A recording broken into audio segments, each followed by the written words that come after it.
Welcome to Let's Talk Special Economic Zones, raising awareness of the impact of SEZs on people, planet, profits, and governance with Ainsley Brown.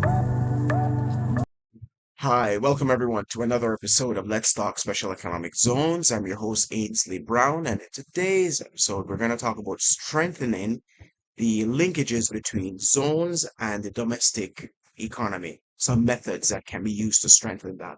So, this is an important topic because uh, for zones to be successful, especially now in this modern era, there has to be that linkage element between what's happening in the zone and what's happening in the domestic territory, and vice versa.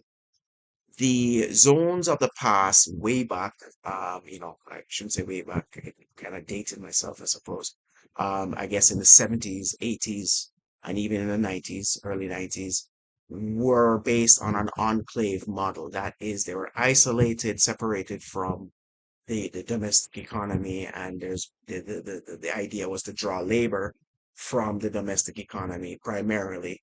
There would be some level of upgrading, some level of skills transfer and knowledge and management transfer through that labor. And hopefully, as in the case of that happened in Bangladesh, for example, the um, that knowledge transfer then spurred a whole new industry, garment industry in Bangladesh, from people learning in those jobs and then going off and making their own firms. So um, that was the aim. But in this modern era that we're in, zones are much more dynamic. There's more commercial activities. There's even in some zones housing. In some zones, there's tourism attractions, water parks, theme parks, and all of these different things. There's different things that are happening in a zone or can happen in a zone. Zones have evolved over time, right? And so it's very essential for modern zones for them to be successful that there is that linkage. It just won't work without it, right? It's not ideal, it's suboptimal. And zones, no matter how you want to name them or define them, that is free trade zones, foreign trade zones, export processing zones, whatever the name you want to label it, is the same thing. A designated area by a government that says, rules. The rules that are in there are slightly different than what's in obtains in domestic economy, used to attract investment, whether from foreign or local, but typically foreign because you want that new type of industry, new type of technology, um, type of things that are happening in your economy, and it's a area to attract them, and it can come whether it's a turnkey solution. You come, you just start to operate, or it could be here's the land and you build, and here are your fiscal incentives to incentivize you to build and to grow, etc., right? Now, when it comes to linkages, that enclave model is, as much as it no longer fully applies, it still has a strong legacy, especially how policymakers view zones or think zones should operate or zones should function, because they see it as, especially foreign direct investment coming in, and they just operate in that zone. They don't compete with the locals. They hire the local labor and management and all that, and everything's basically local. Maybe the very top management is foreign, and there's a lot of jobs happening. You know, a lot of policymakers still tend to look at zones that way, but zones are much more than that. And if you want to have that strong knowledge transfer going on between the zone and the domestic territory, or from the zone into the domestic, and even advancement of industries in the local, and moving those local industries up the value chain, whatever value chain they participate in, whether it be a services value chain or a goods value chain or a combination of the two.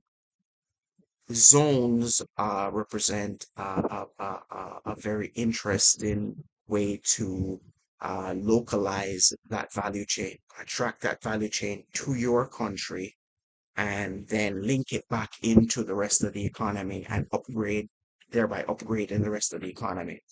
And in designing a zone program, linkages have to be part of that thinking, have to be designed. And linkages rarely happen by accident. They can, but if you do it by policy design and policy action, because you can design something and then don't take any action, policy design, policy action, you're much more likely to succeed. And some of the actions that can happen is one, building the domestic capacity or the absorbative capacity. If the local economy cannot supply the zone, whether it's raw material, that's the lowest level, whether it be and I don't want to say too much say skilled labor, but skilled capacity, because the labor is there, and I don't want to factor that in as part of this discussion, but although it's very important, I want to talk about when you have to hire consultants, when you have to hire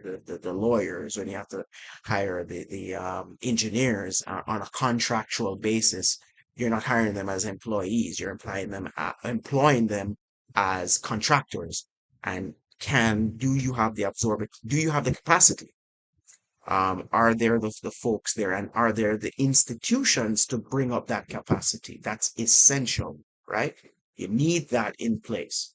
And then you're going to build what they call the absorbative capacity, your ability to absorb those opportunities, because the opportunities are there. Otherwise, they'll go overseas, right? And all you're being used is just as a piece of land, um, where labor, is used, but in terms of mass labor, but not so much knowledge transfer, knowledge opportunities, right? As much. But these opportunities will materialize, but you have to be able to have the capacity to take advantage of it. So that's one. Two is um, address the lack of information on both sides.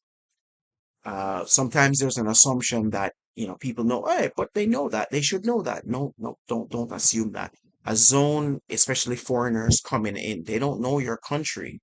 They may know there's a zone and elements of your country, but they don't know the full country, so they don't know what you can do. So that knowledge gap has to be there. In addition, the zone has to put out information to say, hey, I need these services, right? I'm going to need these services even before they invest in the country. I'm going to need these services. I'm going to need these goods. I'm coming to build a tomato ketchup, a hot pepper sauce, agro processing zone. I need raw materials. Please grow some tomatoes, right? People need to know that these opportunities exist. If they know that then the market can start doing what the market does and respond. But if they don't know, then the market, or another part of the market, the overseas market, not the market inside your economy, will respond.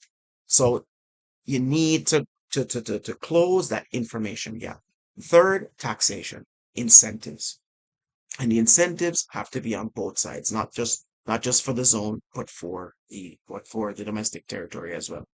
Um, one incentive, for example, that's good, is no value added taxes on purchases from the zone into the domestic.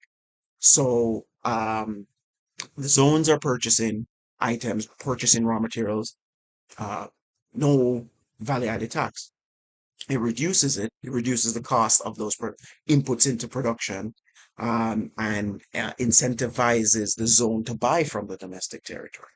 One model that's quite interesting that Costa Rica has done is, what they have said is, if you export or if you sell up to 50% of whatever you are developing or producing to zones, or to a zone, you get their fiscal incentives, right?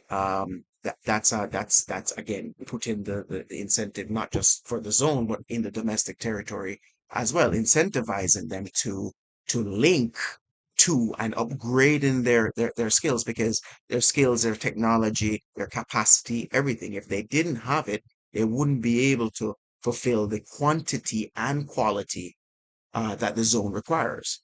because they're functioning in a international space, international type of environment, because they are not just a local value chain, they're a global value chain. So local firms would have to upgrade their capacity. So we're back to the first one, in order to plug into that. So if governments can put together an incentive package or a set of incentive schemes to incentivize that happening, all the better. Another way too is tax credits that can be used.